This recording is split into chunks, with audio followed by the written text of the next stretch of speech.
How to screen record on iPhone which is running iOS 15. Well, that's exactly what I'm going to show you in this video. But before that, please make sure you subscribe to the channel.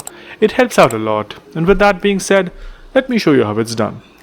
So if you want to record your screen natively on your iPhone, you will have to make sure that the screen record button is available on your control center.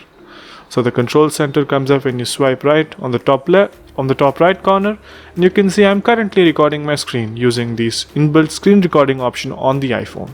But if it is not being shown on your control center, it is a simple process for you to get it there. So first up, you go to settings, and in settings you will go down and scroll to control center. And in control center you can see all the toggles and things that are enabled and disabled. So all the things that are enabled are indicated by the red icon on the left, which is the minus icon. So all these are available on my control center.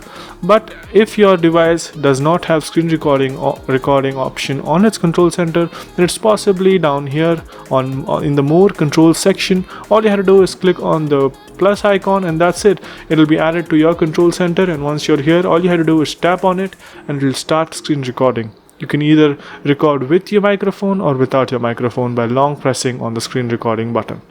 So yeah, that's pretty much it. I hope you guys found this video helpful. If you did, please make sure you subscribe to the channel, like the video, and also comment down below on what next videos we should make. And yeah, that's pretty much it. Thank you for watching. Bye bye.